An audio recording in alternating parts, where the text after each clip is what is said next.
Alright, so this is Super Princess Peach, a DS game where you play as Princess Peach, believe it or not. Crazy, huh? So the category I'm running right now is called Low Toad, which it's sort of in the spirit of a low percent category in other games. The idea behind it is you see that toad right there? In the any percent run, we save it, along with all the other toads. But basically what this run does is it says, well, it challenges you to get through the entire game as fast as possible, so you don't need to stop every time to save a toad, because saving a toad is like a little freeze frame for a few seconds. But it skips doing all that and beats every single level.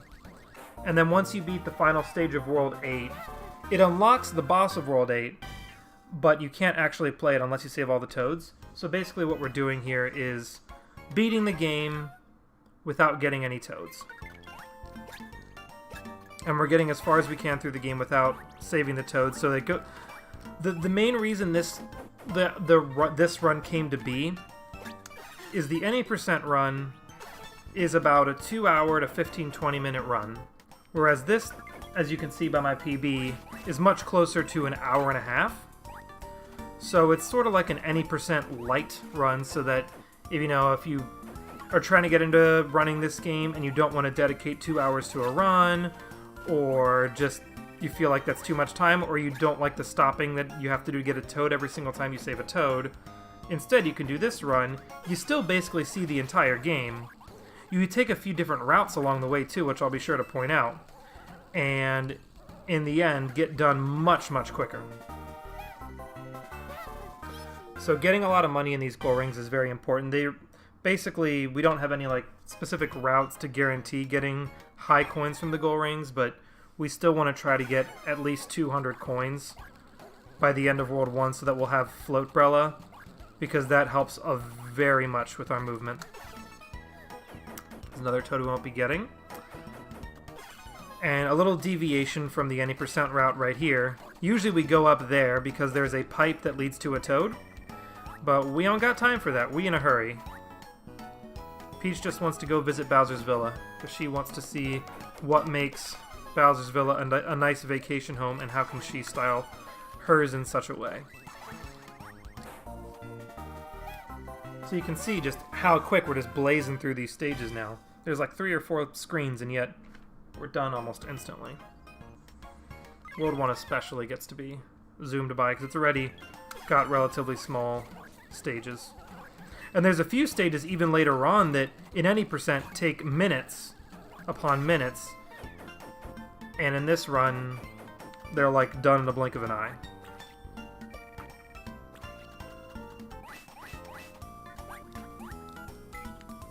I can still discuss some of the main mechanics of this game, in case you're not familiar with the game and this is your first time watching a commentary of the run. So the main mechanics of the game is, being it's a DS game, we are using the touchscreen a whole lot, which I actually really like. I appreciate the fact that this game is a DS game and it says, hey, we have these features. Let's find a way to use them that don't take away from the game, but do, add features. So in the case of this game, it basically adds 4 buttons to your touchscreen that are your 4 emotions, or your vibes. I'm going to get some extra height here using this, and then we're going to fly the rest of the way. Now, don't necessarily have to do that, but felt like giving it a try. But yeah, so you see we have 4 of them in the bottom screen there. We've got Rage, Joy, Gloom, and Calm. Rage is the one that sets you on fire. It's mostly used for the sake of puzzle-solving rooms, like burning a bridge to get through somewhere, or melting some ice. The Gloom vibe makes Peach cry, as well as run very fast. And so we use that one a lot for movement's sake. So you'll be seeing a decent amount of that. The Joy vibe allows us to spin tornadoes as well, create tornadoes, as well as just fly upwards. So in rooms that have a lot of vertical movement, we will be using plenty of Joy vibe. Got a little memory game here. You see those mushrooms? It said red, blue, purple. You just got it red, blue, purple. So we got three phases of rooms like this. We got the 4th vibe, which is either going to get used very little or not at all in this run, or any run in general, is the Calm vibe, which all it does is it heals you if you're low on health, which you start with 6 health in this game. So there might be some rooms where we damage boosting and stuff just to try to speed through the room, you know, take some iframes to walk through an enemy or something. So when that happens, if we, you know, kind of do it too much, we might find ourselves in low health, and if you die, you have to start start an entire level over. So I might use the calm just as a safety strat to avoid having to lose all my progress in a stage. So yeah, those are the 4 vibes, and that's where the touchscreen mostly gets used for. You're actually going to see after this stage, we'll have the first boss fight. With every boss fight comes a touchscreen minigame before the fight, and they're not too excessive, but they make for fun little breaks from the standard platforming. So I mentioned that in any percent you have to save all the toads. Excellent question, Pickley, by the way. You might be wondering, why do you have to save all the toads? Because they seem so easily skippable. They just seem like side collectibles that you can ignore if you really wanted to. Well, interestingly, the boss of this game does not unlock unless you save all the toads. So the very strange thing about it is there's not many places in the game that explicitly tell you that, and I can go a little more into detail in a second. I just want to mention, like I said before, it's touchscreen time. Specifically, this first touchscreen minigame before a boss, we're going to be pulling down trampolines for Peach to jump upward with. So just trying to shoot up as fast as possible here. Wait for the Paragoombas to move their cycle, and into the goal ring we go. And this first boss might seem a little familiar to some Mario fans. Got a nice visit from Petey Piranha from Super Mario Sunshine. And he is the same as he ever was. Fill his belly up with water, jump on the belly button, rinse, repeat, done. But yeah, as I was explaining, the game does not really tell you in many places explicitly that you need to save all the toads. Namely, in-game, there's actually only one place. And that being right when you finally get to the final boss stage, and it says, oh, you can't get in here, you don't have all the toads, go back. Which unfortunately leads to a lot of people who try to play this game casually to get frustrated at the game because they basically beat the entire game, don't save all the toads, and then they're like, well, I don't want to do every single stage all over again hunting for some measly toads, and they quit the game and never play it again, which is a bit of a shame because the final boss of this game is probably one of the most challenging and amusing parts of it, as well as in a speedrunning situation, the final boss, you get to cheese so much the way you hit it, it makes the boss go by so fast. But yeah, that's Petey Piranha beaten. And we skip a cutscene there, and since I have 200 coins, I'm going to do a quick visit to the shop, and I'm going to buy the Float Brella power-up, which can best be described as the stereotypical power that most parasols give you in a video game when you have one, but for some reason it doesn't come for free in this game. And you can see just like that, we're floating. So coming up, we got a little reroute compared to any percent. There is a sub-room that we'd be visiting that would spit us out down below us here where there's a toad.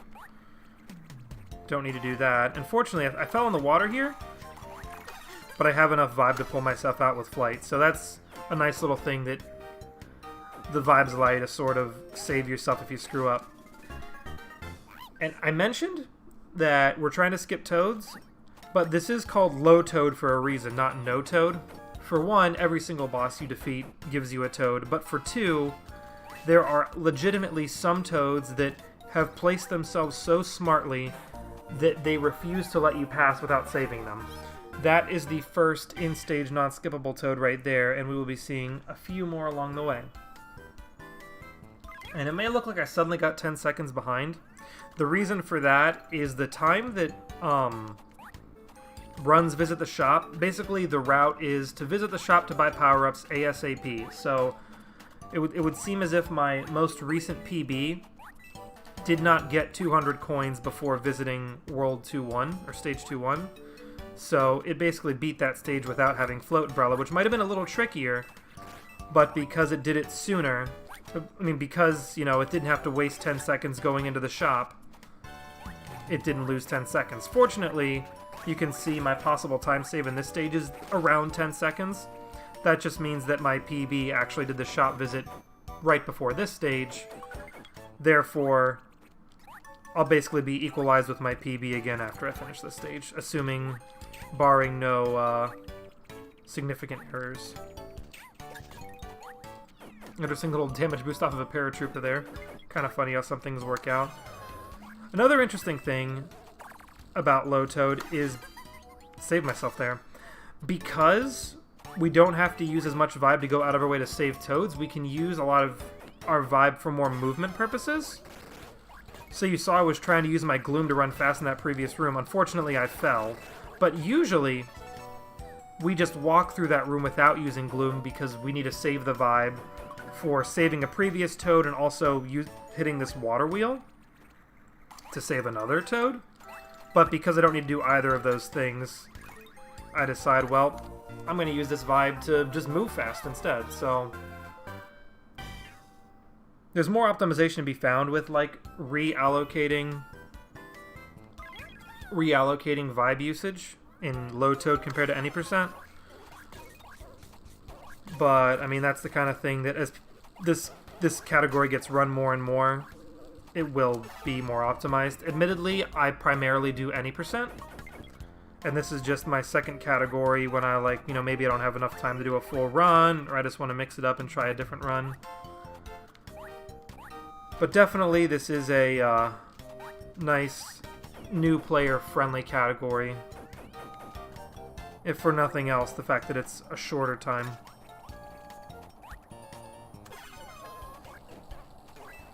Have to run against the wind here. Makes it seem a little slow, but we could still gain some speed using Gloom, combining that into Joy and back to Gloom.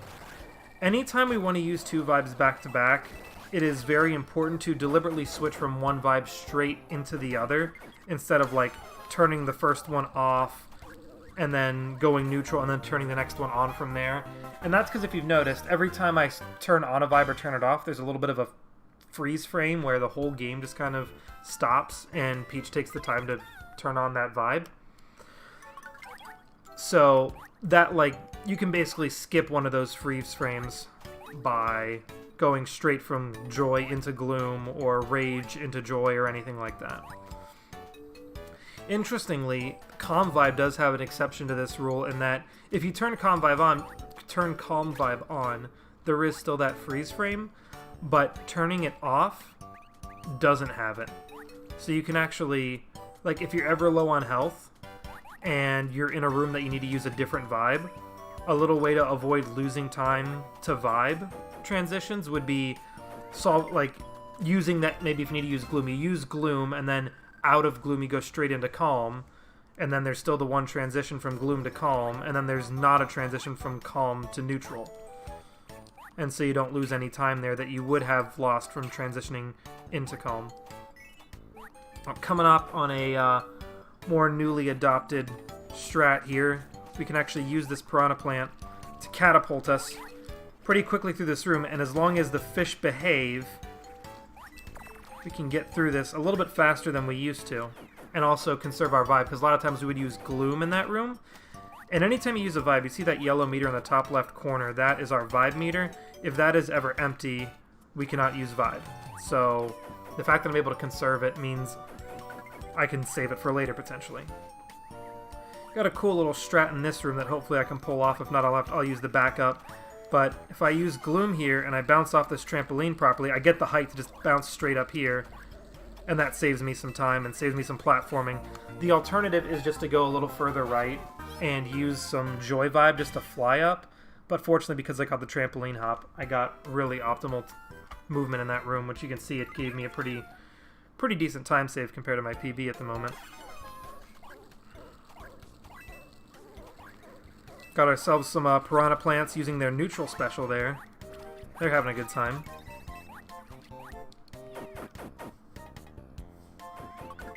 Oh, we got Starfish showing up. So that little star right there, he shows up in 3 stages, and it's completely random whether or not he'll be there. He is from another game made by the same developers as this game, and he is Starfy, I believe is his name. But yeah, in the 100% run, we actually have to like keep entering and exiting the room until he shows up, and like basically defeat him in all 3 places where he shows up for the sake of unlocking his information in the glossary, because that's one of the things that the 100% run requires as a full completion, because it's something that the game tracks. So when we were deciding what should go into the 100% category, that was one of the things that, like, hey, this gets tracked as a thing you can achieve or complete, it should be part of 100%. Alright, and we're ready through World 2. And World 2, the boss fight starts with a touchscreen minigame where now we're spinning a log on the touchscreen. And the timing of these spikes is such that I basically have to wait for each one to go out and then go back in before I can move past it. Except for the very first one, if I spin the log fast enough, which I did, I'm able to skip it to save a little bit of time.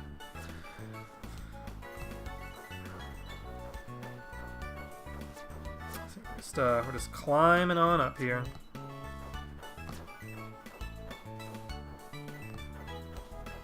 And if you ever get hit by any of those spikes, it resets you to the very bottom of it, and you have to just waste time doing all that. Like resetting the whole thing, so you really don't want to get hit by any of those. Alright, so now we got the Who fight. There's certain timing when you want to fly. If you'll see Who kind of freezes for a second, I might have actually gone a little bit early. We'll see.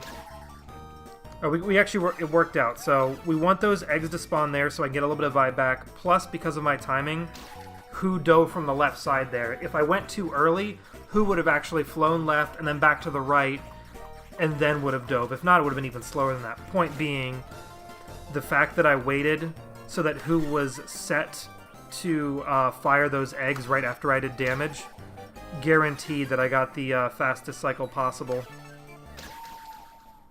for the first phase of the fight.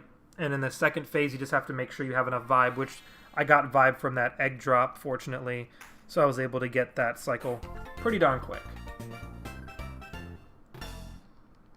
It's a really tricky boss to save time on if your run has a good time on it. And if you actually get a lot of money early on, you can have extra vibe to make that boss fight go even quicker. And unfortunately, I did not get lucky enough to get that bonus money this time around. Yeah, this room we use like no vibe in any percent because we need to save it to go through like 3 different sub-rooms to get toads. But instead here we basically just get to run all the way straight to the top and straight towards the exit. So like how fast I went through that room is a nice little showcase of like rerouting done due to this low toad category. Fortunately, I did not catch that platform. The timing's a bit tight with it. But that's not a big deal. We can keep trudging on, it's fine. So we got our first in-stage power-up here, the Slide Brella. You can hear the music starts playing the melody once we're on the zip line here, the nice whistling going on. But basically, it's a zip line, and Peach hops in and gets all cute, kind of poking her head out, and we're just full speed ahead. See, sparks are flying, so you know Perry means business riding on these zip lines. Perry being the name of the parasol, by the way. I have no idea if I've mentioned that or not. But yeah, that's 3-1. Done in a flash. Except for those platforms.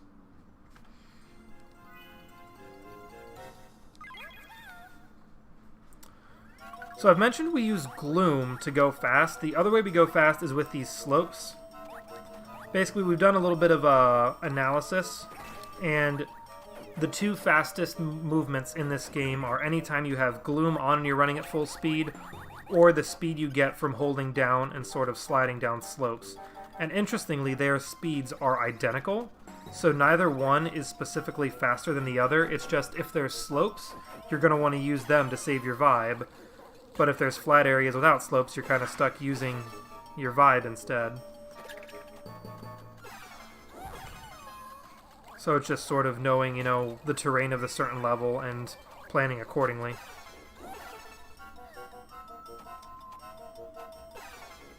And then anytime we do gain the speed using the slopes, you'll see I'll either try to intentionally bounce off of enemies or jump the moment I land in order to maintain as much momentum as possible from that slope speed.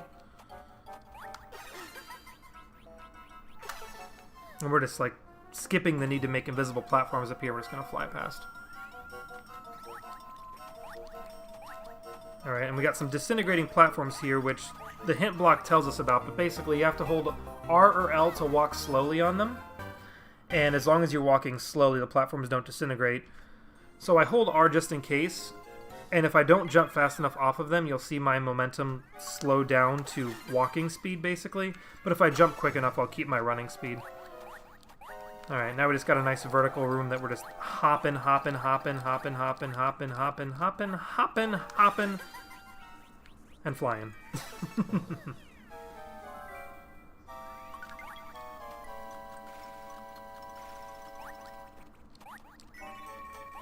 There's a toad up there. We're like, no thank you. Don't got time for that. In this timeline, Peach is just not feeling it, you know? Saying, this is taking a me day, basically. She's had enough. She's like, okay, I just want a tour of Vibe Island. Alright, so this room, fun little story. This spotlight you're looking at, flickering on and off, this game runs at 60 FPS. And this light runs at 60 FPS. So like frame 1, it's on, frame 2, it's off, etc. So if you stream at 30 FPS, which I used to, it will either be constantly on or constantly off to a stream viewer.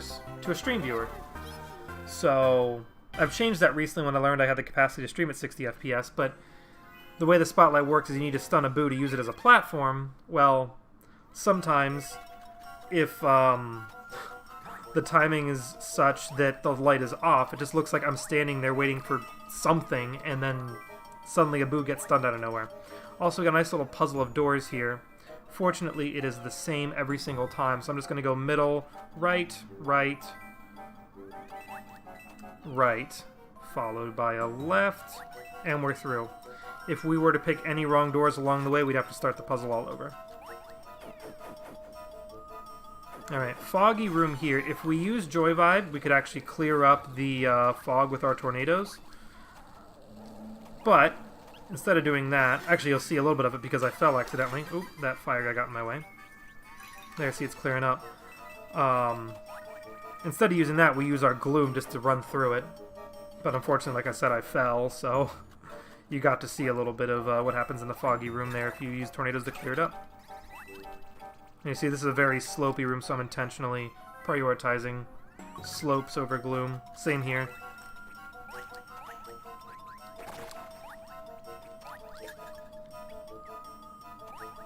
Flattens out a little bit at the end here, so I'm going to opt to use gloom to get through the rest of it.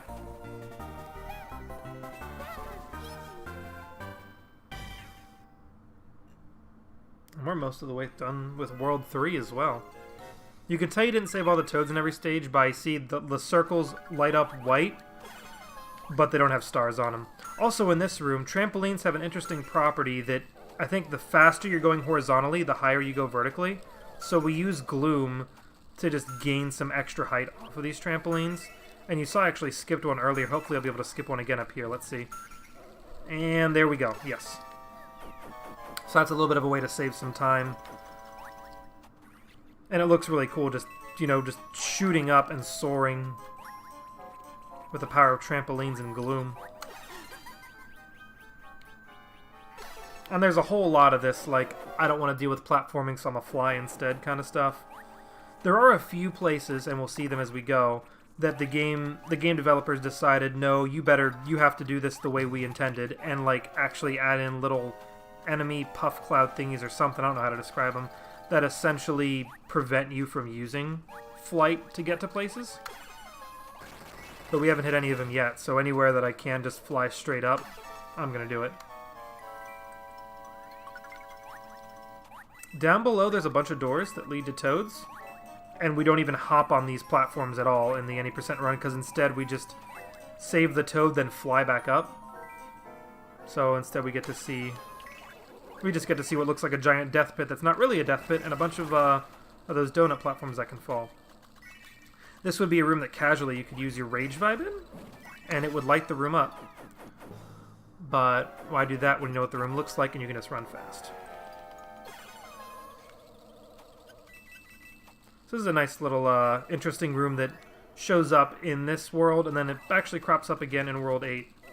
A gravity room. You hit those blocks, it rotates through 90 degrees. Funnily enough, there's one of those rooms where you can do that, but the secret to that room is to never rotate it, and you can go straight from the entrance to the exit of it without a single rotation. Without even needing to use flight. Alright, that's World 3, so now we got the next touchscreen minigame. We are just going to be swiping some boos. A lot of people think you should tap them, but you can see tapping is a lot slower than just swiping. You actually can't see that I'm tapping or swiping, but believe me, especially with the bigger boos, if you try tapping instead of swiping, they'll get to the top screen, and then they'll hit Peach, and then you'll have to reset the minigame. Which I guess is happening in a small bottom left corner, so you don't get a... Oh, the main... Currently the stream is focusing on just Peach kind of casually descending a huge chasm. But yeah, so... I bet the boss of this world's not going to be a huge surprise, right? Who's it going to be? King Boo. And like the King Boo in Sunshine, because we were mentioning Sunshine earlier with Petey Piranha, this guy is based a lot on RNG. So you saw I went up to the left and then dropped down to the right. It is random which torch I have to light for the first hit. Then I have to light 2 torches, which are randomly decided. Then I have to light 3 torches, which are randomly decided. So I ran out of vibe, so I'm actually in a little bit of trouble here because I got some bad RNG. Fortunately, I got vibe back from the chandelier, and we're back on pace here. But yeah, so interesting RNG layout so far. Now we have 3 that are unlit. Unfortunately, the last one is the top right corner, so a really far one. So some more bad RNG. So yeah. You can gain and lose a lot of time on this boss, and it not be your fault whatsoever. You'll notice I intentionally took damage from King Boo there. The reason I did that is because it actually makes things go by a little bit faster, although I'm low on health now, I have to be a little careful. Okay, we're fine. Phase 2, King Boo is crying. I'm going to not take damage there because I just want to jump over him and I'm low on health. I'm going to play it safe. But a lot of times we'll take damage out of vibe because it skips the animation, like the freeze frame that we have that takes you out of vibe. So if I instead just kind of fall through King Boo, take damage, I save the time it usually takes to turn off my rage vibe. So it seems that I saved time even though I said I had bad RNG. That tells me my PB had even worse RNG. So that just gives you an idea of like how ridiculous of a fight that can be. Alright, going into this world, Fury Volcano. This is usually where we get enough money for our second shop visit. The amount of money I'm looking for is 750. And the reason I want that is to buy enough vibe to purchase 2 vibe teas, which are power-ups that make my vibe meter larger. Also, this whole section I just ran through there does not get seen at all in any percent, because instead there's like a room we visit with a toad in it, and it's like a long sub-room. So basically we just took a beeline through the main, like, direct route. And we got a sandstorm here. Similar to the foggy room, we could use tornadoes to clear up the sandstorm. We wouldn't be taking so much damage. But I'm just going to be using a lot of damage boosting. Although because I'm low on health here, I need to intentionally use some joy to get some extra height because I can't damage boost out of the lava a second time. Coming up here, this is unskippable in-level Toad number 2. He's just decides there's a pipe back there. I know where to place myself in this box. You can't get past me without saving me. So there's a few smart Toads like that one out there. So auto-scrollers like this are a real part of this game. If we're in a marathon, I bet this would be a good time for donations. But I can talk more about the game instead, since it's just me here. If I can think of something to say, you know. Actually, we could talk about this enemy right here. Does he look familiar? I've mentioned Sunshine. We got Rexes from Super Mario World as well. Basically, this game is doing its best to hit everyone that plays it in the nostalgia, or at least anyone that like has played it and plays other Mario games. Because admittedly, the target audience for this might be a slightly younger audience that is not as well versed in Mario games. I don't know, but those of us that play it that have also played other Mario games recognize enemies and bosses such as King Boo, Rex. We've got Ravens from Yoshi's Island. So yeah, from all over, like enemies from all over. It's really interesting that they decided to do that. I only need getting close on the money. I need about 150 more, which sometimes you'd be surprised how fast you can get money in this game. Namely, you can get as many as 50 coins normally from the final goal ring. There's actually even a possibility to get 777 coins if you're lucky enough. Basically, if you get a star in the goal ring, and then you hit the right frame, which there's no real way to discern what the right frame is. It's kind of, it seems to be RNG as far as we know right now. The star turns into a peach, and you get 777 coins. Also, hey J-Dude, how's it going? Yeah, this is your favorite category, isn't it? Yeah, so we have multiple runners for this game, and, you know, everyone has their favorite category. And it's kind of cool to see that people that prefer certain categories, you know, opt to do those instead. So J-Dude, who's saying hi in chat, because I think probably has done the most low toad runs more than anyone, and is, like, also done the most routing for it, looking for alternative routes that basically can't be taken at any percent that can be exploited in low toad.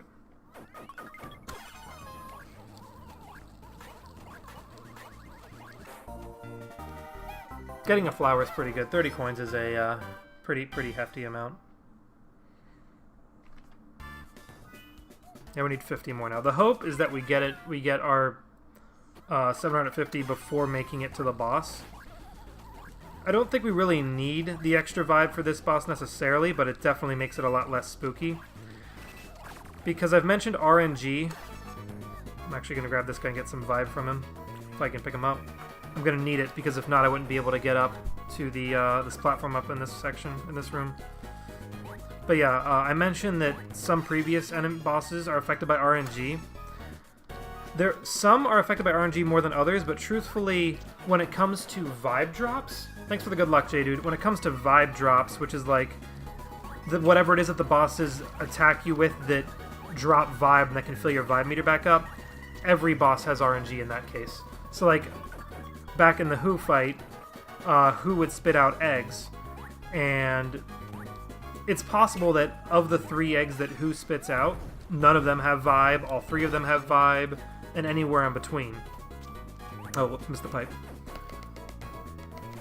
And so, like, if you end up not getting vibe drops when you're low on vibe, you basically might have to wait an extra cycle or something else miserable like that. And that can cost you a lot of time on boss fights that a lot of times isn't even your fault. Alright, we got 11 more coins we need. In the end, it doesn't, like, completely derail your run, but it can definitely throw you for a loop if you're not ready for it. And there can be ways to try to prepare for it and, like, readjust how much vibe you use in certain parts of the fight. But other times, it can just be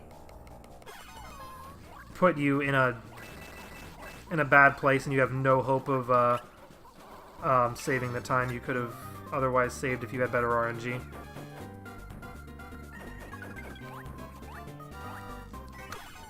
So you see that up arrow? That up arrow is trying to get us to go to a toad. Instead of that, I'm just going to use my gloom to run to the exit of this room. It's a little bit of rerouting, get to experience there. You've seen these red switches. Actually, I don't know if I've hit any yet. But basically, if you turn on your rage vibe, that is how you press the switches. There is a hint box that tells you. There's a hint box that tells you about almost everything in this game. This game is a fan of trying to hold your hand and trying to avoid you getting stuck anywhere. And even with that, I've seen people have questions about places they're stuck at in the run. So, or not necessarily, like playing casually. So there are a few little tricks here and there, but overall a pretty friendly game that's welcome to casual runners. except for the fact that it does not tell you anywhere in game until the very end that you need to save all the toads if you want to beat the game, or at least beat the final boss. You can see the whole game, essentially, without getting the toads.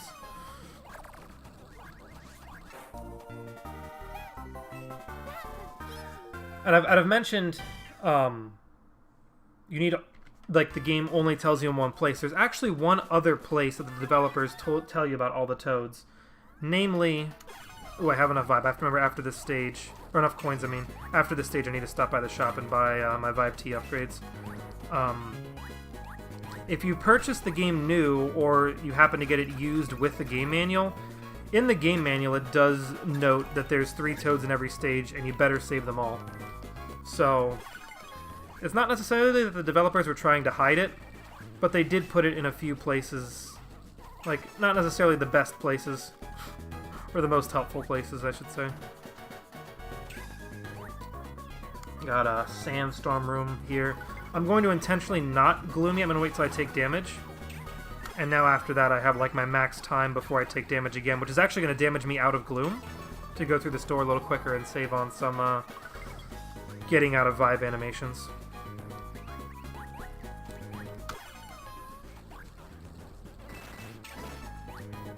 And with the gloom vibe, you may have noticed there are some times that even when I'm on flat surfaces, I'm intentionally jumping. The reason for that is, for whatever for some suspicious, unbeknownst to me reason, the gloom vibe drains your vibe meter at its fastest when you're running flat on the ground, and it drains slower whenever you're either at a standstill or when you're in the air. So if you want your gloom vibe to last as long as possible, you intentionally want to keep jumping, so you keep moving while also not wasting too much vibe meter. Alright, so I'm here, I'm going to buy my Vibe Teas. There's a couple places that it just comes in handy to have this extra vibe. Particularly a boss in World 6. In any percent, there's actually a place that it really helps to have it. But because we're not, like, using as much vibe, because we don't need to save a toad, it's not as bad. Alright, here, this looks maybe similar to the booze, but this time we can't swipe the rocks, we do have to tap them.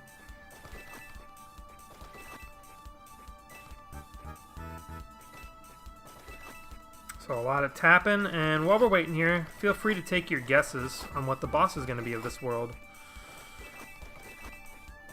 If you don't already know, of course. As I tap, tap, tap, and make that cash money. There we go.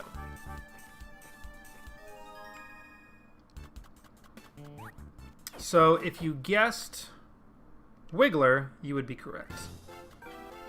Deal with this guy.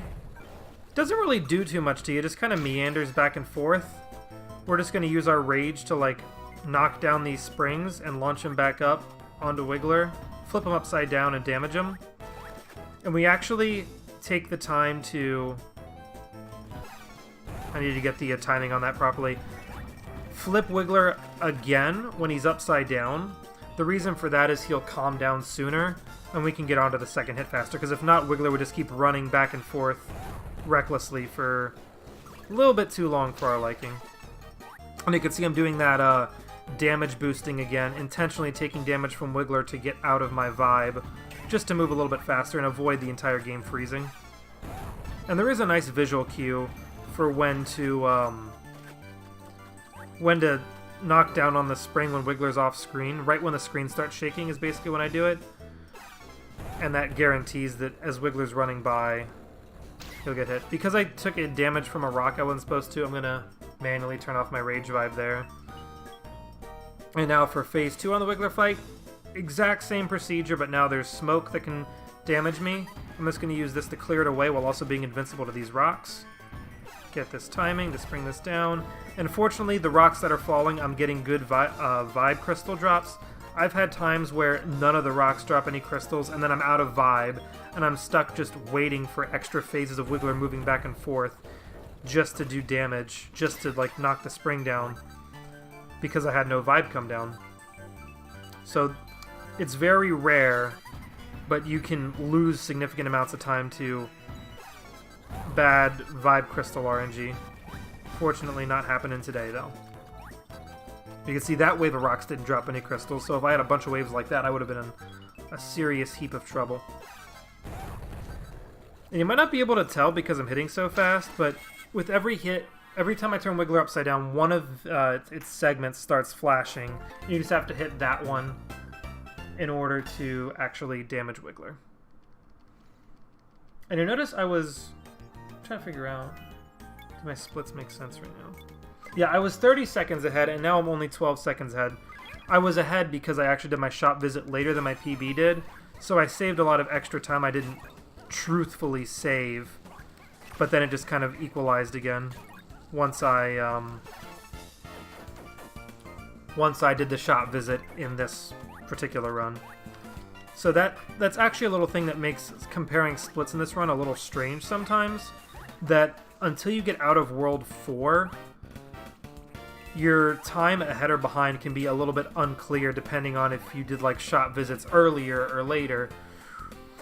Which there are times that you can do shop visits as early as, like, you can do all your shop visits before even leaving World 2. And if you do that, your splits look like you're 30 seconds behind, when in actuality you're probably doing better than your PB because you have the extra vibe to, you know, move through the earlier stages even faster. So this is a tall vertical section that if I did not have the ability to fly through, I would be stuck waiting for spears, and it would be super slow and annoying, but instead I can use the Joy vibe. In any percent, there was a toad in the top left corner of that vertical column that having the extra vibe comes in a lot of handy for, because you fly up to the left, get the toad, then you fly up to the right and get out, and you're like almost completely out of vibe when you do that because we got the extra vibe teas. If we didn't get them, we wouldn't have enough vibe to do that, and we'd be stuck waiting for those spears.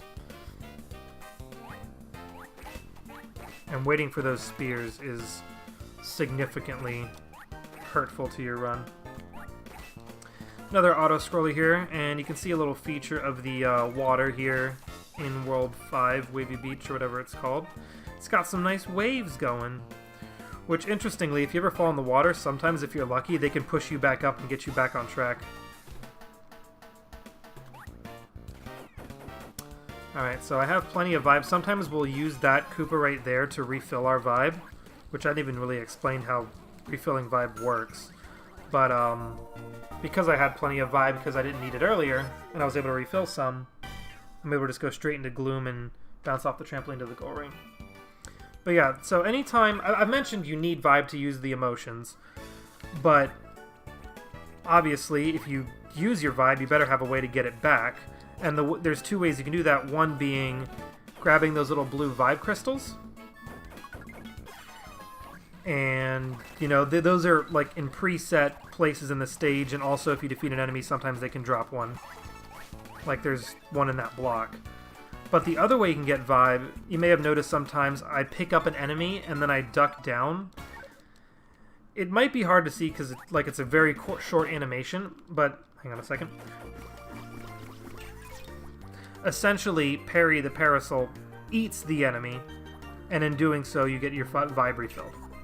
So we have a pretty malicious umbrella on our team here. Also, this is our second power-up, Parasol Power, Subbrella, where Peach gets to hang inside a umbrella that's turned into a submarine. And it has basic swimming physics where you just press A, press the jump button or whatever to gain height underwater, and then just don't press anything and you descend. But being that this is a DS game and the DS has a microphone, you can also blow into the microphone to shoot some bubbles out, and that's your attack underwater. Now we're going to be a little careful here because I'm low on health. We should be fine though. And in case of emergencies, there's always the option of using our Calm Vibe to heal up some.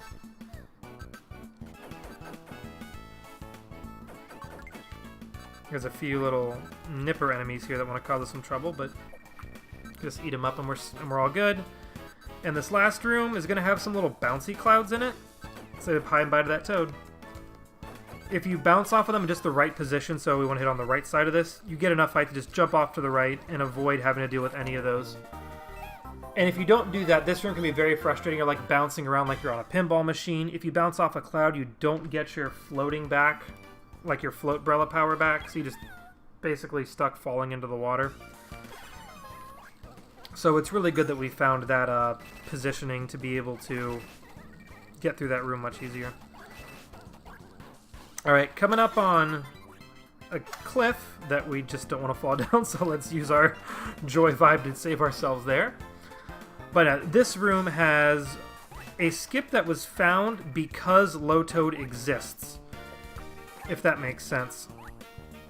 But we also use it in the any % run. But the fact that people were messing around trying to learn how to optimize Low Toad, we found that there's this spear right here that's actually going to lead me to a toad that I'm not going to grab. But it also goes past that to this pipe over here. And this skips like, what may be like half of this stage. And gets us straight to like one of the last few screens in it. So it's actually been interesting to see how routing for one category influences another, because I think if Low Toad wasn't a category, it would have taken us longer to find that pipe up there. Because it's kind of hidden out of the way. Another Subrella here. This one's an auto-scroller, so we're just kind of hanging around. Can't do too much. I can fiddle back and forth with Peach. No. Pop. Blow some bubbles at this Squidward. Blooper, I mean, excuse me. Not hitting him, though, unfortunately. While we're hanging here, I can actually mention some little thing about this game. So I've mentioned that, you know, Peach has emotions. There's an angry fish there. The enemies do as well. They don't switch around with them like Peach does, but like there can be sad Goombas running around, some happy ones flying around, and so it's just kind of interesting to see the different art styles and the different designs for like each of the emotions that different enemies have. So like that guy's all puffing in smoke instead of just chilling, swimming normally. Got some urchins here. I believe they're in Mario World. They were the bane of my existence when I played that game. And we're going to be hugging the right of the screen here and also staying low. The cycles of these urchins is such that if I stay low, I always get past them. But if I just hug the right, I can instantly enter that pipe. And speaking of emotion enemies, there's an angry paratrooper there, and he's probably just fallen into the water. And at this point, I'm not really paying too much attention to what I get in the gold rings money-wise, because I'm not going to be visiting the shop anymore. So that toad in the top right corner of the touch screen, talking about having us visit the shop, is just going to chill there. Not really do much anymore. And if I can time this right... No, actually, this is a different Lakitu than what I'm thinking of, excuse me. There's a Vibe Crystal, I knew that was in there, so I intentionally stopped to break that block, so I'm not low on Vibe. Alright, and we're going to stay low in this room. There's a platform up above me there that's actually a little bit off screen, but it leads to a pipe with a toad. So instead I can just go straight to these chain chomps, which earlier I completely jumped over. You'll notice their hitboxes... I actually probably should have gone there. That's unfortunate. I'm going to wait now, though. Their hitboxes are such that even when you're in iframes, they're still going to try to keep pushing you back. So you can't just pass through them. Ignoring that beach ball. That's why there's little hidey holes that you can stay under. Interestingly, we can use the physics of or whatever the properties of the chain chomp to our advantage in one stage to try to have them like push us forward really fast. Also, we're going to try to hop across these platforms at full gloom speed. I fell, but look at this wave. It's going to save me. It's not going to save me, is it? Nope. That's okay, though. That's okay. So yeah, if you get a nice timing with your jumps, you can speed through this area with gloom. Not happening today. That fish really saved me. Alright, we get enough height using our gloom to get up to here. And I could, if I jumped off that wave, I could have gotten through this little section slightly quicker. Instead, we're just stuck hopping through water. Not the best thing. Full speed down these slopes, though. And some piranha plants with giant heads. And the happy one flies, just like when Peach is in joy form. And this is just one last flat, like, slopeless room, so we're going to try to gloom through as much of it as possible, getting as many jumps in as we can to avoid draining our vibe meter, and just getting through it fast. And we didn't even have to stop because our vibe meter didn't completely run out. That was really nice. If I like was any slower, would have had to experience the freeze frame of turning a vibe off. Unfortunately, falling in the water in that one room did cost me some time, but these things happen.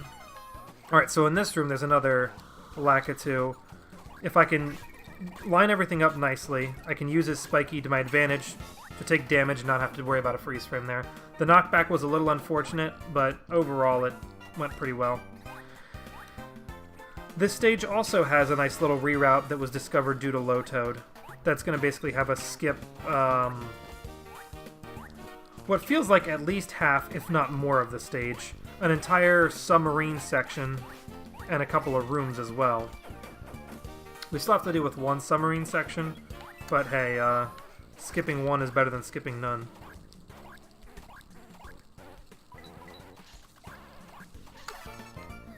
Speaking of submarine sections, here it is.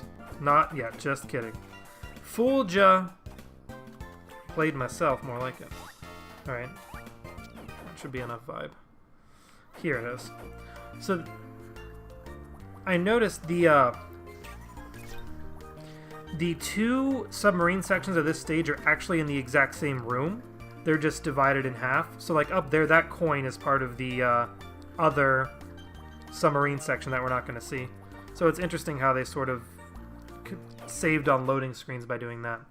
But yeah, so there is a pipe hidden up high in this room that, fortunately, I have enough vibe that even though I didn't bounce off that Lakitu, I'm still able to get up to. And this pipe takes me straight to the end of the stage. Wow, we got Starfy again. That's 2 for 2. That is very good RNG. I'm going to glue him the rest of the way. Oh, because... And by very good RNG, I actually mean for the sake of this run, very bad RNG, because Starfy spawning also despawns some enemies, so I'm not able to absorb them and refill my vibe. Alright, next touchscreen minigame here. It's the log rolling. It's now that we're halfway through the worlds, the touchscreen minigames start cycling. But yeah, the nice thing about this one is the timing of the spears is such that I don't need to stop and wait as much, if at all, like I did for the spiky thorn thingies, except for this last one. This last one shoots a little faster and you have to wait for it. Now this boss, another sunshine looking one. Hey Pickley, nice doggo emotes. But yeah, so Blooper here likes to take his time when he attacks, as you can see. And it's completely random how long he'll take, as far as I can tell. There's no way to make him attack any faster. And so I was just stuck waiting there for the longest. Still waiting some more here. So hopefully in the next few phases it'll go by a little faster, but that was pretty bad slow luck we had there. But after hitting all 4 tentacles, we just attack the mouth like that. And it's just rinse repeat like that, and it sure feels like RNG to decide how fast he's going to attack. The one thing you can do to try to speed things up is sort of hang on. Because I couldn't reach, I had to use Rage there. Face in such a way the knockback of one hit sort of knocks you towards another tentacle to make the attack happen faster. Unfortunately, it's not giving me any help right now. I'm still just waiting. And then sometimes Blooper will have an extra ink attack like that that I can't attack after. So as you can clearly see, RNG is not being kind to me in this fight. Hopefully this phase will be a little quicker. Okay, we're going to knock back to this tentacle. Here we go. Much faster, much nicer. Just kidding, it slowed down again. Alright. So, either it's RNG or there's AI manipulation that we have yet to understand. But either way, this is not the fastest Blooper fight. And as far as I know, it doesn't appear to be my fault. This phase, oh, look how fast these 4 tentacles are going. See, that's how fast it can go. If you can get that 5 times, that's amazing. Not happening today, though. And instead of a phase 2 here, Blooper just tries to take a nap to heal up. Sorry to burst your bubble, Blooper, but I'm not sorry. So, you have to watch out if you're... Like, you can either just take damage from the tentacles, or you actually can get grabbed or thrown by them. and that can cost you loads more time. And fortunately, I never got grabbed or hit that time, so that was about as good as I could make it. So it just sure feels like I was given the short end of the straw there with that RNG. So that is one of the worst boss fights to have to deal with, and one of the most frustrating ones when you're going for PB attempts, honestly, because things like that can happen. But now we're on to Area 6, Gleam Glacier, and this is blink and you'll miss this stage. It zooms by so fast because we take this pipe down here that the any % run cannot take because it skips basically all the toads.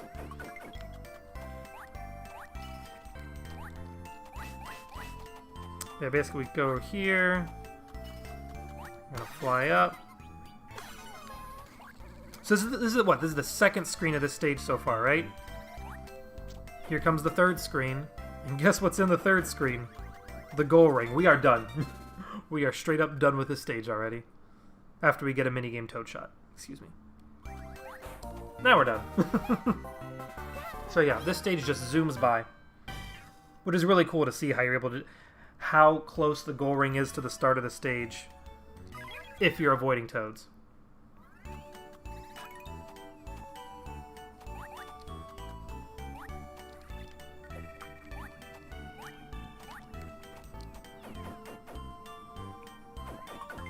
We get some damage boost strats in this room here.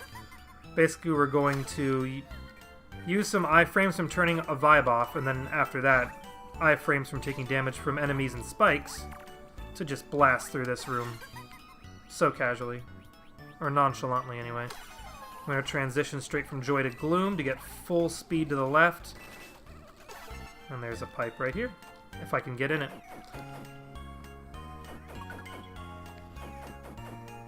And we go from one pipe straight to the next. Watch out for that bouncy ball. Does us no good here. The bouncy ball can either help you get up to the... It can help you get up to the toad, and it can also just help you get to the goal ring. But not necessary in the slightest for us here. Anytime you see my splits have pink on them, that means that's the fastest I've ever done it. So you can see that more and more time as time goes on with this run can be saved. It'll be interesting to see in the long run how low the time of this run can get. Especially if glitches get found that possibly even lead to some toads that are currently unskippable, having them become skippable.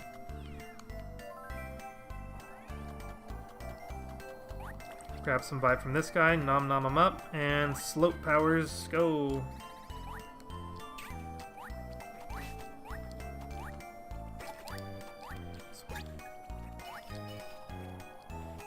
And through there. So that time I just ran through there. I actually got a little focused because I'm not used to seeing it. We don't do that much in that room. We actually take a secret door up top and avoid a lot of it. So I'm less familiar with it, and that's why I needed some extra focus. But that's one of the rooms that gets a nice little low toad showcase. And you saw with that ladder, as I do with other ladders, I was mashing A to climb up it, and I'm also holding up to re-grab the ladder. The hope is that you, the goal is to let go of up when you're close to the top of the ladder so that Peach will just jump when she gets to the top instead of having to watch her animation of, climbing up the top rung of the ladder. Doesn't always happen, but it's, a thing you kind of have to be aware of. Give you some minor time save.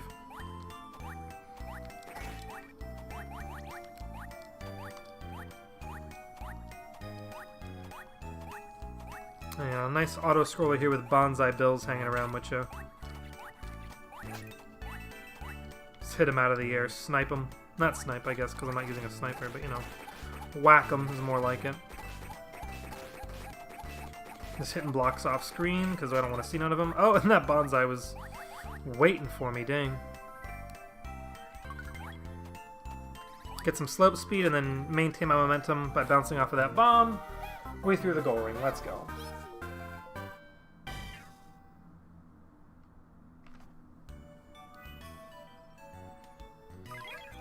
So yeah, World 6 flies by.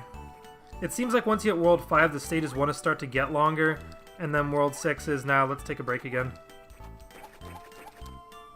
Except for 6-5.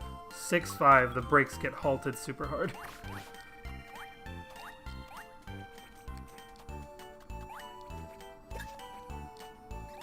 Not just because of a single auto-scroller. So there was the animation. I unfortunately did not skip that time around. Alright. Everyone say bye to this paratrooper. There he goes. I'll let this one live.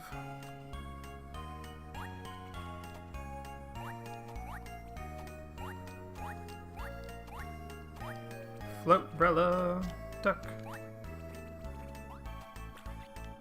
The animation looks kind of cute when Perry's ducking, like, or Peach is ducking under Perry there. Like a completely bloated up face. Can also look up, serves no functional purpose, but Peach can look up at that party ball. And she can go through doors. Who would have thought? Okay, this room. There's a door hiding behind that snowman. It leads to a toad. I'm not going through it, so everything I'm hopping through right now is not seen at any percent. So I'm not as used to it. Any percent spits back out right there. That door under that platform is where any percent catches back on. And I'm taking a lot of damage.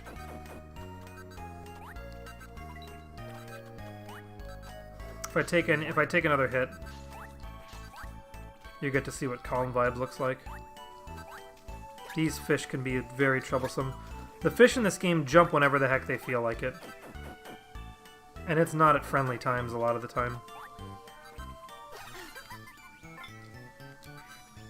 I'm going up here just to grab this trampoline, because I want to get some extra height.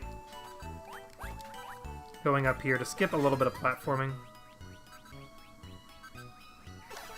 I want to save some vibe though, because I want to gloom through this last room.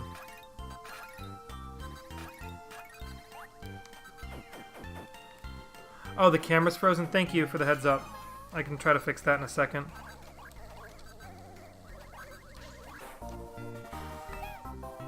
Where is it?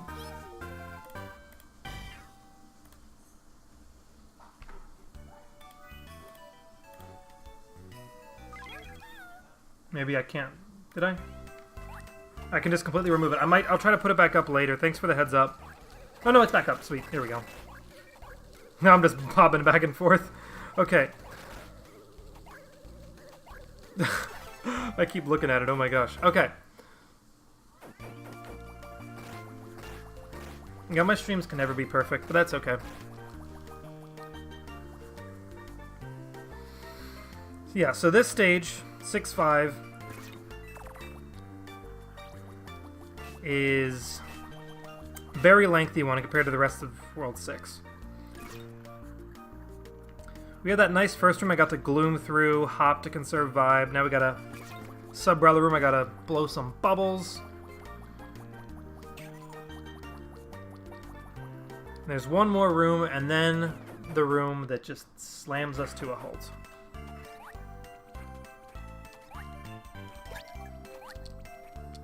See, I'm intentionally trying to hop the moment I land, because for a lot of that, I might not have been going at full slope speed, but I was definitely moving faster than normal run speed. And yeah, this auto-scroller, we're going to be here for a little bit. Just a little bit.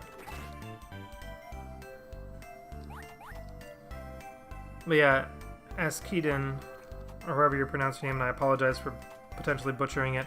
I appreciate you mentioning that. I don't know if you were lurking or not.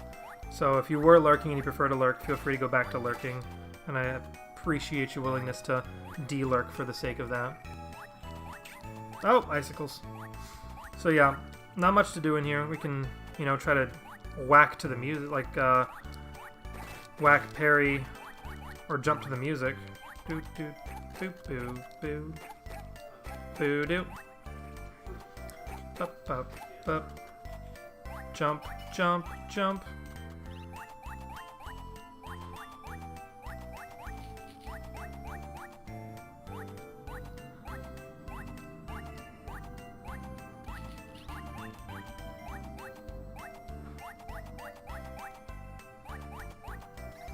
And there you go. There's my jumping music.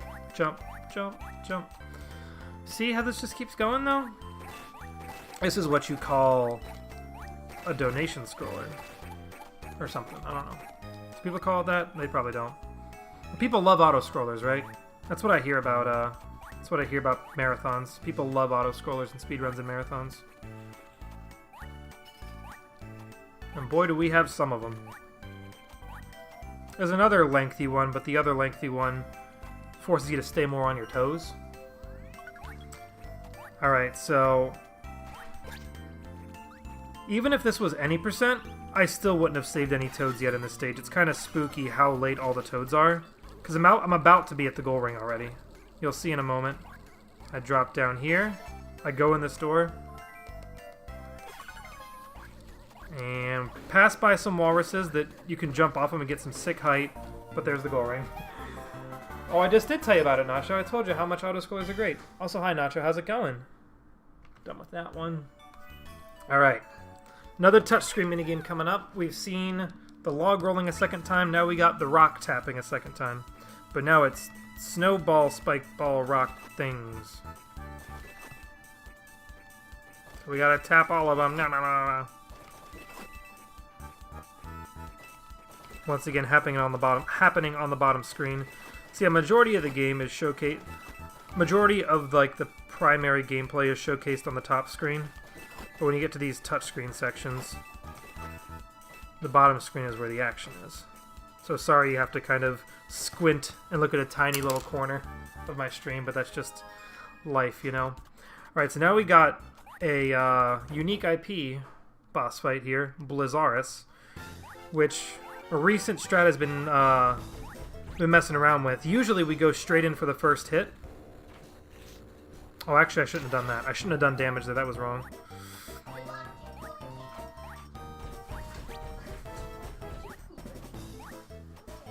What attack am I going to get? Okay, no. Unfortunately, I screwed up all the cycles. But if you wait for Blizzaurus to drop these icicle spikes, you can actually, if you do it right, you can skip a cycle of the attacks of that ice beam, essentially. Fortunately, I got good vibe drops there, so my vibe's pretty full right now. So I'll be able to go into Phase 2 with a decent amount of vibe, which is a nice silver lining. Oh yeah, lurking is great, don't you worry. Lurk away. But yeah, this phase can be really annoying because you need to do damage while also watching out with your vibe, because you have to use rage to damage here. But these icicles are very finicky with how much vibe they'll give you, if any, sometimes. And as I mentioned in the past, vibe drop RNG is where you can lose a lot of time on boss fights. In this case, I'm losing time on both probably vibe... well, I got pretty good vibe drops. I was mostly affected by screwing up the movement.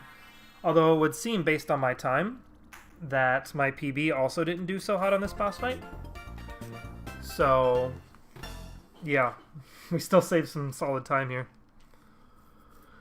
Which just means, as I keep working more and more on this run, we can get even better times. Alright. There's a few cool jumps in this first room of this stage. If you jump late enough here, you can barely make it across that gap, which I did. And then in this next room, you bounce off a paratroopa and barely grab the bottom rung of this ladder. Right here. So there's some pretty tight jumps that look really cool. And you can just jump just high enough to get on those clouds. Coming up on a toad, you really have to watch out for here. If you accidentally grab it, based on the way we have our rules for this run outlined, if you save that toad, your run's disqualified. Because we have it set that you have to complete all stages while saving the smallest amount of toads possible. It's a little silly, but as long as you're not like going into too much autopilot, it's pretty not too difficult to avoid doing.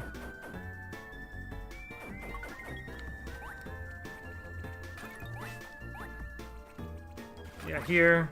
Got some spike top guys. I don't know how capable Mario is at defeating them in his games, but Peach is able to slide tackle them and get rid of them, so Peach OP, clearly. Also, this toad I saved, speaking of saving toads disqualifying, that toad completely blocks your path. There's no way around him. So he's one of the few Toads we do save in Low Toad. And here, the game wants us to hop back and forth, riding on vines and stuff. I don't got time for that. I'm flying. Alright, well thanks for sticking around as long as you did. Dang, it's almost 3 a.m. for you. Have a good morning. Yeah, no worries. Lurk all you want whenever you're around. I do not mind. I lurk like almost all the time when I'm in someone else's stream. Alright, a while back, I was talking about these chain chops and how their hitboxes are all finicky and stuff, and they will, like, you can interact with them even when you're in iframes. So we're gonna take a chance here and see if I can time this right. It's a little finicky. But if you do this right... If you do this right and not fall down that pit, I would have had a whole bunch of speed pushing me to the right, and I would have just launched to the end of this room. You saw how I was starting to build up speed. Unfortunately, I wasn't ready to land, and that made me fall in that pit. But this game has led me to improving my reaction time, because as you can see, I was ready for that pit, and I caught myself before, you know, just falling and resetting the room, because that would have been costly. Yeah, I'll have fun for sure. Have a good one. Alright, vertical auto-scroller here. I feel like they're less common in this game, but they show up every now and then. There's a couple of angry Goombas in here. Their move is to stomp on the ground, and if you're on the ground when they stomp, you'll get stunned temporarily. So that's why I'm mashing jump as I run up here to try to just avoid the stun, so I can get in this pipe ASAP, just like that.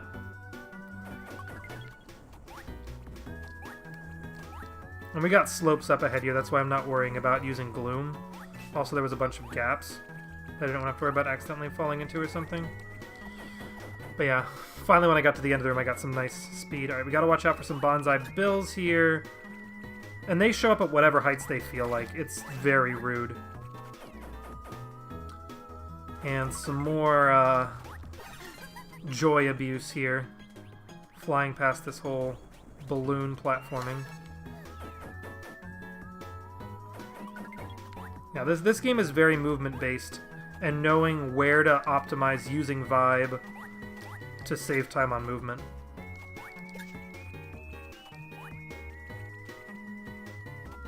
Okay.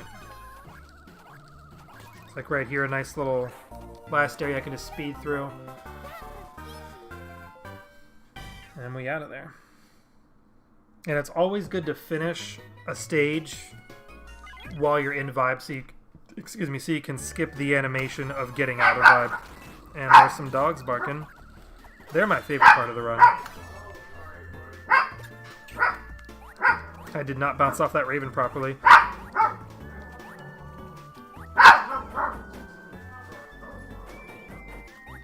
Alright, so actually this stage is not the stage I'm thinking of. There's a stage coming up with a pretty significant reroute that does not get shown in any percent. I'm definitely going to try to call that one out. Pretty big. Because we see an entire, completely different room. Get to use a vibe, solve a vibe puzzle we never do. And all that jazz, you know? Yeah, more doggos, Pickly. They don't stop barking and they don't stop barking. Fortunately, I won't be bringing dogs to a marathon, so that won't be an issue.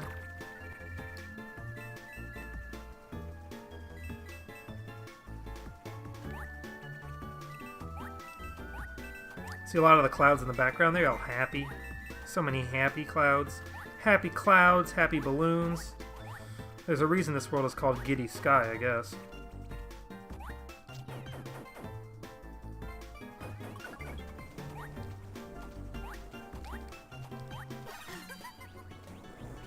Just knowing when to optimize movement, throwing in some joy vibe in the vertical sections here.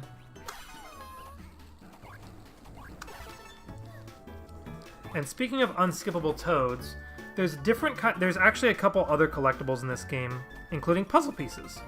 There's like actually a sub-section of this game where it's basically completing puzzles. If you've ever played Banjo-Kazooie or Banjo-Tooie, it's kind of like the puzzle minigame there. except you don't have a giant bare hand. You just use the touchscreen.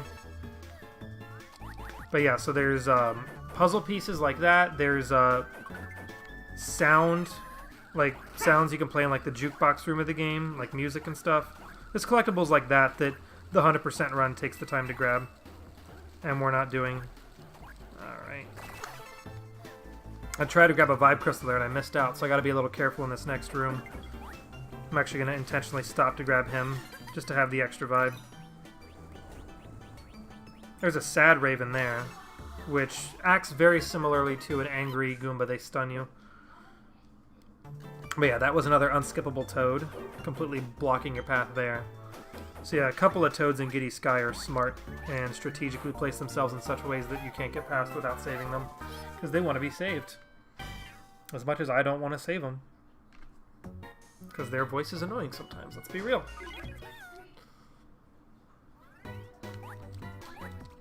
Okay, so this stage has a shortcut to it that skips toads and saves time.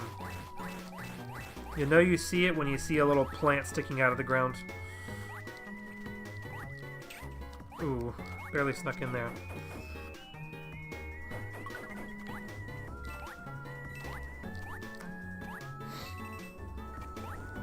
And it's actually going to be in this next room.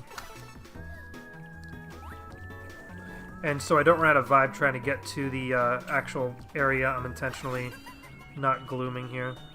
There's actually two ways to get up. You can either water the plant to make a beanstalk grow, and you can jump up the leaves, or the faster option, as long as you have the vibe, is just fly. Because if not, you have to watch the bean grow, then you have to climb up it. And it's like freezes the entire game for that whole thing to happen. But yeah, so this whole area, this room is very rarely seen. Not seen at all in any percent. And I stopped to grab that Goomba because we have a hot air balloon here, which we use Rage to lift up, and we're losing vibe as we go up. That gives me some crystals along the way, but not as many as some other hot air balloons. So it's just to be safe I grabbed some extra. Because you can also miss some of those crystals on the way up, but fortunately we made it through without a hitch.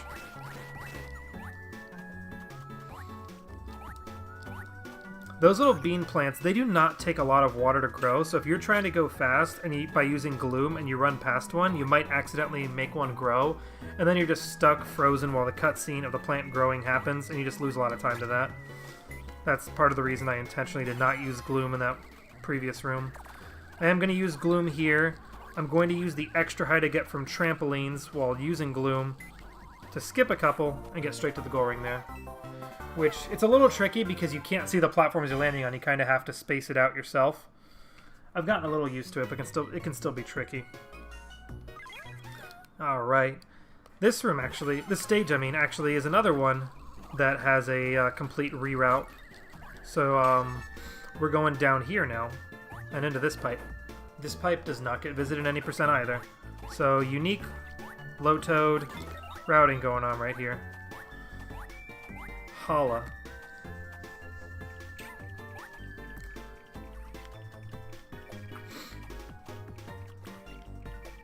I'm gonna grab some extra vibe just because I want to be a little safe, because I'm going to use some here and I'm about to use a whole lot more joy vibe and it's going to make me get pretty low, so I just want to have the extra to be completely safe.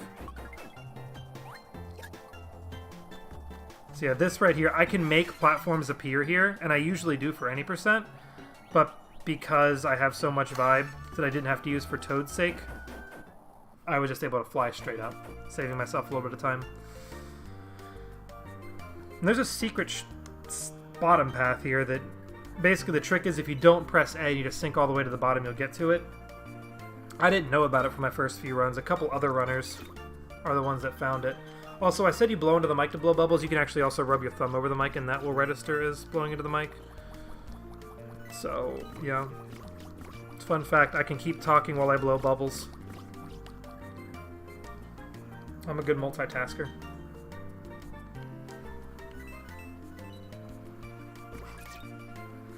It feels more authentic to actually blow into the mic, though. But I think also if you talk towards the mic, yeah, if you talk and you're close to the mic, that'll also work.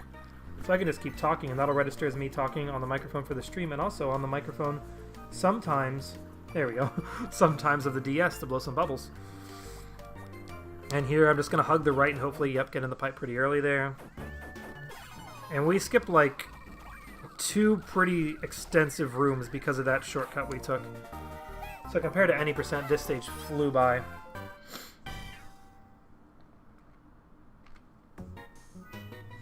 Alright.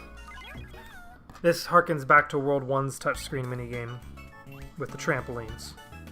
So more of that going on here. There is a way to skip like the last set of trampolines. It's a tight jump though, so hopefully we'll get it. We'll see. Right here. I don't have enough height because I didn't scroll the screen up enough. I don't think I was able to get enough height. But basically we could have skipped being on this trampoline. Not a big deal though. I kind of like this minigame, Pickley, because like it has like optimal routing to it, and it's actually a bit of a challenge, and it feels really good to get it. The Boo and the Tapping Rocks ones are essentially auto-scrollers, and the Rolling Log one doesn't feel all that special to me either. I actually really like the trampolines, it's pretty fun. Yeah, now we got Magikoopa, whose head is not screwed on straight, and we can use that to our advantage by making him dizzy and then giving him a good old whack. Unfortunately, I fell off the platform, so I had to fly back up first. I'm taking a lot of damage I usually don't take. And now phase 2 comes up, he's all sad and starts crying, and makes the platform go away. If you ever run out of vibe on this boss fight, it is very costly, because waiting for Magikoopa to spawn smaller Magikoopas to attack you with, that's how you get the vibe back. And it just takes so long to get to that phase. You're like almost better off resetting the entire stage. Which actually, fun fact, if you ever beat a touchscreen minigame and then you re-enter a boss stage, you can skip the touchscreen minigame and go straight to the boss. And even in Low Toad, we do save the Green Man. So everyone say hi to the Green Man. Who is the Green Man? I don't know. Mysterious question mark. Alright, World 8 time. This world takes, I want to say, close to a half hour and 90%. It flies by in Low Toad. It's crazy how this world goes, because what this stage tries to do is hide the toads in like a bunch of dead-end areas you then have to backtrack from, or like loop around to and stuff. We're just going to take all the shortest routes to the exits. I think it's really cool how this stage gets rerouted. Like, we would go left here for a door to get a toad, we're just going straight right. We would go in this first door to get a toad, we just skip it, go straight to the far left. We would go left there for a toad, we just go to the far right. And then we go up. There's a leprechaun. Is that what you're talking about, the Magikoopa? We go down here. We grab some extra vibe from Hammer Bro just to be safe, and then we fly up. I'm actually, yeah, I got a good amount here. And then we mash our way up the ladder. And sneak to the right here to go down this pipe. Here's another one of those rotaty rooms. I'm actually going to save on some rotations by using some Joy Vibe. Like right here. Gonna do this. I didn't have to hit that switch, and I don't have to hit that switch either. I do have to hit this one though. Green Man equals leprechaun. Oh, I gotcha. Green Man is leprechaun. Oh, I wanted to get vibe there and I missed it. Oops. Fortunately, I have enough. In any percent, usually we run out of vibe before we get here. But because I got to save on vibe and speed through this stage in less than 2 minutes. Yeah, I think in any percent this might take more like 5 minutes. Maybe not quite that long, but somewhere up there. And, okay, so this auto score is a little spoopy. It's kind of lengthy. It's got a lot of moving platforms that basically only give you one chance. Like, if you miss a cycle, that's the only cycle you get. And you're either going to have to reset the whole room by falling, or maybe you can save yourself by using Joy Vibe. The one nice thing is, while you're going up these ladders, there's a couple of paratroopers standing next to them. And since we don't start every stage with our vibe meter full, we can grab some vibe here without losing any time. Which actually, while I'm going up here, I can mention that thing about the vibe meter. So every stage I've been in, when you start the stage, you only start with as much vibe as a full vibe meter without any upgrades. However, for boss fights, however big your vibe meter is, you get the entire thing full, which is very unique, and there's like no part of the game that calls out why that is or anything like that. That's just how the game was programmed, which is kind of interesting. But yeah, so anyway. Because of that, I needed to get some extra vibe, so I just would have the full meter in case I wanted it. Alright, get in that door before it fully loads in. Now we've got a little bit of a labyrinth room here that, if you don't know where to go, it can be pretty easy to get lost. There's a toad in here we're not getting. We're just going to open the path to the exit right up here. Gonna grab that happy singing Koopa. Nom on him real quick. I like my vibe meter to be full. Alright. So if you move fast, sometimes your thumb can miss the button you're trying to press. I wanted a gloom to run through this. It's not that long of a room, so I bet it doesn't even cost that much to not gloom through it. So yeah, but sometimes we'll gloom through there. Skipping a couple areas where toads are. That door up top had one. Don't have to worry about that. Sneak past this sleeping cannonball dude. Try to jump there. I think the game ate a jump input. I don't know. Got a wrecking ball. And of course, the trick is to just barrel into it with tears. Obviously. Alright, this room can be a little spooky because the cannonballs from that dude can knock you back down. And if you run out of vibe, you're like stuck kind of waiting. You have to like drop back down and get some more vibe from some enemies to fly back up. It can just be costly, especially if you don't remember where those enemies are. So fortunately, I did not get trolled by the cannonball. I was safe, and I can go on to this nice little torch puzzle room, where there were torches earlier that I was able to use rage to light, but these require special blue flames that I basically need to guide to their torches. And they unlock doors. And that's how we get out of this stage. Well, that stage takes 3 minutes. Interesting.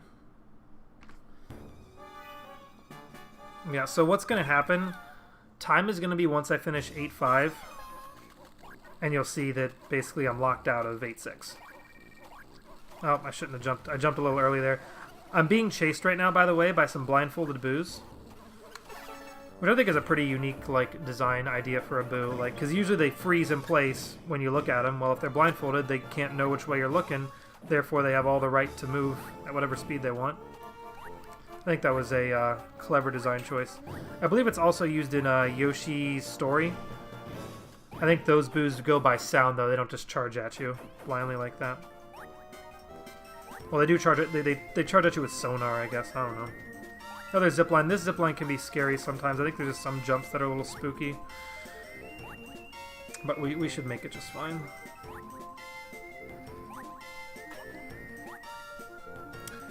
Coming out of this room, there is a skippable toad as I drop here, but it's also right in your face. You might be tempted to save it, but don't. Just don't do it.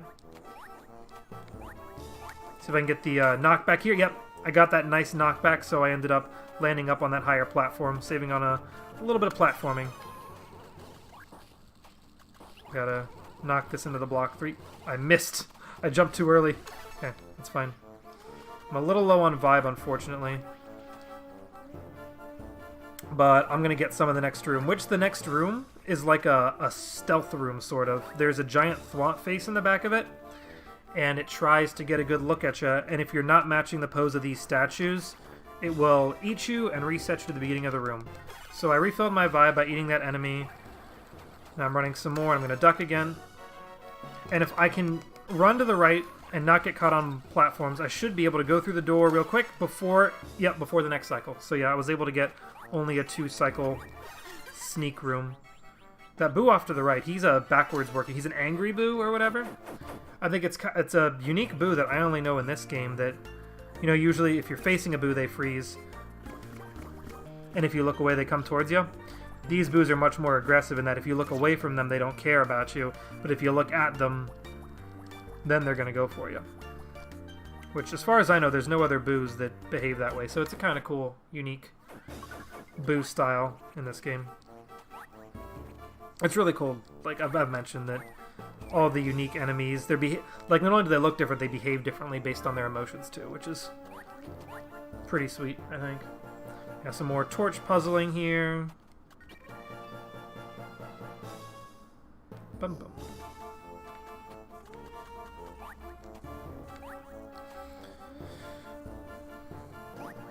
I will admit, in early runs, I used to think I had to jump over that pit where the blue flames jump out of, because that bridge across it looks like it could be part of the background.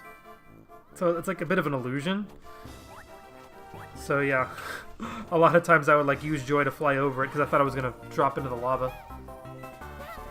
So it's a visual illusion that gets you. Alright, 2 more stages left. This next one has a reroute, actually, for the sake of Low Toad.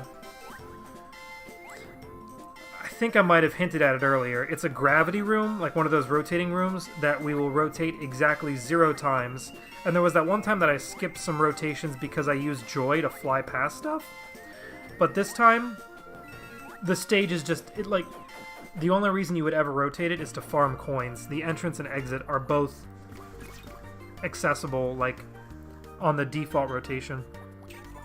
Nope. Darn urchin. We also have a new enemy coming up, these little grabby hands, in the next room. Basically, whatever height you're at when they spawn is the height they'll spawn at. So we want to try to be up higher when they spawn and then drop down low like this. That way they don't grab us and stun us in place. Okay, now we're just going to go down and enter this pipe. This pipe does not get entered at any percent. So this is a new room for Low Toad. And we just drop down to the bottom left. And here we go. And we technically do see this room in any percent, but only the right half of it. Everything to the left of where that toad is, we don't see. So, a little bit of different movement, and we have like different cycles on those moving platform to deal with too. Actually worked out a lot smoother than I'm used to for any percent, honestly. And I have a lot of extra vibes. So I'm going to use Gloom in the first part of this room. And I'm going to transition it into Joy. And then back to Gloom. Nice little power combo here.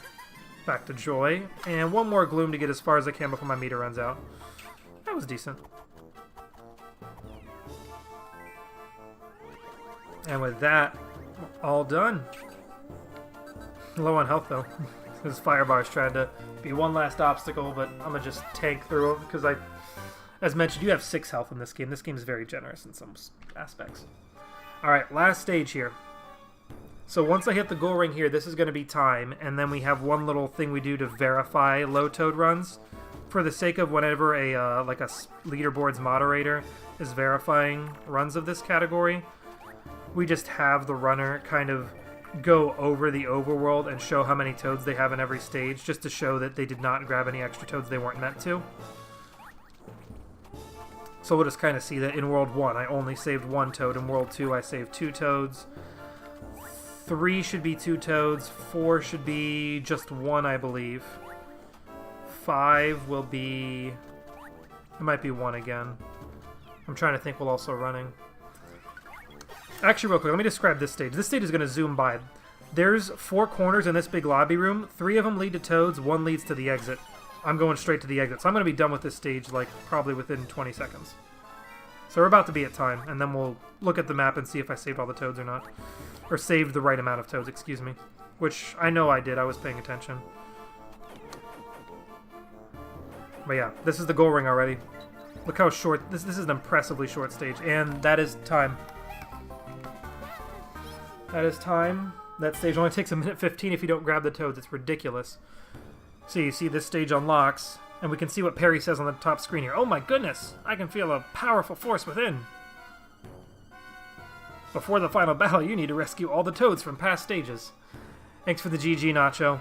So yeah, we won't be doing that because this is a low toad category. Just wanted to... So basically, we've beaten the game as much as we can. If you're thinking of it in a low percent aspect of we want to skip everything that's possibly skippable. So this is where the run ends. But for verification's sake, let's go ahead and just look. So you see Area 1 here on the bottom screen. I have 1 out of 16. I only saved 1 toad. That is correct. Area 2, I saved 2 toads. There was an unskippable toad in World 2-1. World 3, I only saved 1 toad. That's the boss toad, so we're good in World 3. World 4 had an unskippable toad in 4-1. That's why I have 2 out of 16. I'll go to World 5. I only have 1. That's the one that's the boss toad. World 6, only 1, the boss toad. World 7 has 3, which includes the green man, as well as I'm gonna guess World 7-3 and World 7-4. I can't be sure off the top of my head, but I know there's 2 unskippable Toads in there along with the Green Man. And 0 Toads is all we have here because we know we don't beat a boss that gives us a Toad, and there's no Toads blocking our way. So this is a completed run of Low Toad. It's actually a PB by 45 seconds even, almost, like 44.7 seconds. So yeah, that is a Low Toad run of Super Princess Peach in about an hour and a half. So you can clearly see how much quicker of a run this is compared to any percent, which would still be going for another 45 minutes at least. So yeah, hope you enjoyed the run. There you go.